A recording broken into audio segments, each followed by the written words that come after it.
On dit que certains guerriers meurent, et d'autres deviennent des légendes. Voici Roland, l'homme dont le sacrifice a marqué à jamais l'histoire de France. Roland, un nom qui résonne encore aujourd'hui comme celui d'un guerrier indomptable. Mais avant d'être une légende, Roland a été un enfant. Un enfant né dans la noblesse franque, probablement en Bretagne, élevé dans un monde où l'épée était aussi importante que la foi.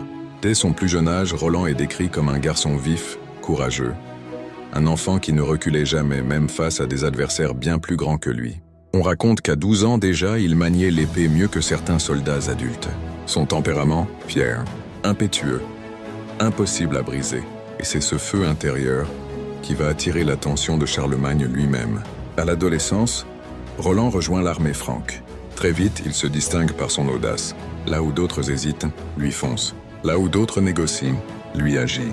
Dans les campagnes contre les Saxons, Roland devient l'un des capitaines les plus redoutés. Il sait galvaniser ses soldats, il sait lire un terrain, et il sait surtout faire ce que Charlemagne aime, tenir coûte que coûte. Charlemagne voit en lui non seulement un guerrier, mais un symbole, un exemple pour toute l'armée franque. En 778, Charlemagne reçoit des appels à l'aide venus d'Espagne.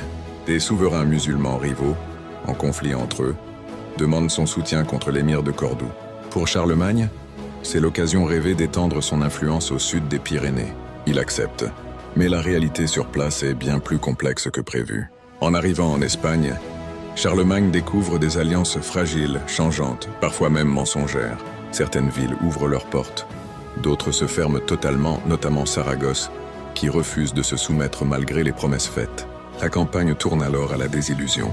Charlemagne ne peut pas rester. Les Saxons menacent le nord de son empire et l'été avance. Il décide donc de repartir vers la France. Le retour à travers les Pyrénées est extrêmement dangereux, car l'armée franque transporte du butin, marche dans des cols étroits et traverse des territoires où plusieurs peuples, en particulier les Vascons, n'acceptent pas la présence franque et cherchent à se venger des réquisitions imposées lors de l'allée.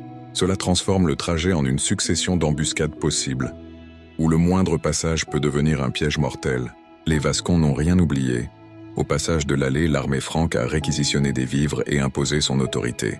Ils voient donc une occasion parfaite de frapper, discrètement, dans un terrain qu'ils maîtrisent mieux que quiconque. Charlemagne le sait. Le danger n'est pas devant, il est derrière. C'est pourquoi il confie l'arrière-garde, la position la plus exposée, à ceux en qui il a le plus confiance. Et parmi eux, Roland.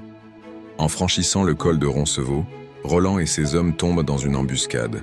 Pas une simple escarmouche, une attaque massive, calculée, imparable.